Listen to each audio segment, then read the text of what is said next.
Des ministres repartant à pied après la prise de contact avec le président du Faso. Certains ont garé dehors et loin, et d'autres à l'entrée de la salle polyvalente à ce premier contact avec Paul-Henri Sandaogo Damiba. Les visages les plus surprenants sont ceux du général Barthélemy Simporé, ancien ministre des Armées et des anciens combattants sous Rochman Christian Kaboré. Il revient sous Damiba comme ministre d'État, ministre de la Défense et des anciens combattants. Sa présence intrigue plus d'un et nous n'hésiterons pas à lui poser la question. Mon général, comme ça, vous étiez en mission pour le MPSS sur le plateau de la RTB ou bien c'est quoi? Sinon, on vous revoit dans ce gouvernement, nous on ne comprend rien.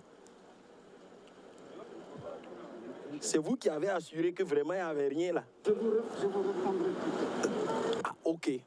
Un autre silence. Lui, il est surnommé le général par les travailleurs.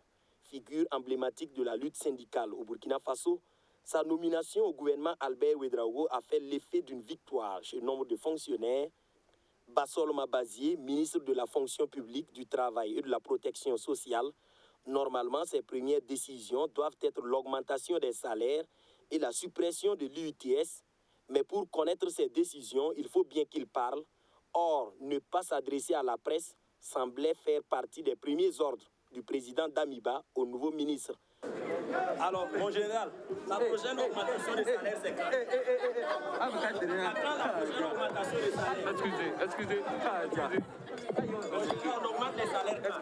Valérie Kaboré, en charge de la communication, Lionel Bilgo, nouveau ministre de l'Éducation nationale, de l'alphabétisation et de la protection des langues nationales, Maître Barthélemy Kéré de la justice, silence radio à tous ces niveaux. Des promesses sont toutefois suscitées chez le nouveau ministre de l'Administration territoriale et de la Sécurité, Omer Bationo. Dites-nous quand même quelque chose. Merci. Je vous reviendrai bientôt. Bientôt, hein? Ouais, je vous reviendrai bientôt. Ok, ça marche. Donc on compte sur vous, hein? Ouais.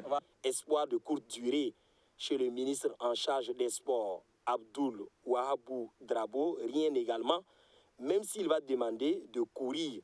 Ministre des Sports, donc on va faire le sport ensemble, n'est-ce pas? Alors, 2 mots pour cette prise de contact, comment ça a été?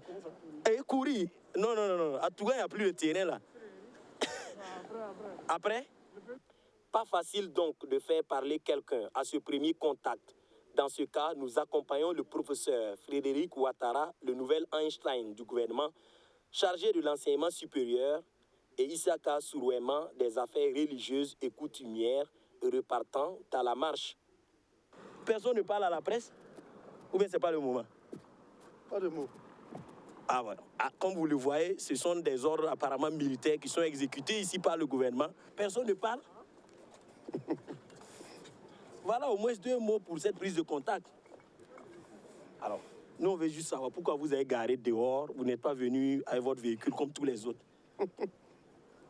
Hein? Nous savons aussi que quelques critères qui ont pu caractériser justement les choix de ces membres du gouvernement, il s'agit de l'intégrité, il s'agit de la rigueur, il s'agit de la solidarité, de la discipline. Pour les autres critères, nous ne pouvons pas en dire plus, mais nous savons qu'en ce qui concerne la discipline, la rigueur et la solidarité, ça s'est vérifié tout de suite à la sortie de cette prise de contact parce qu'en dehors du Premier ministre, aucun autre ministre n'a voulu s'adresser à la presse, comme pour dire que les consignes se respectent déjà dans la discipline ici sur le terrain.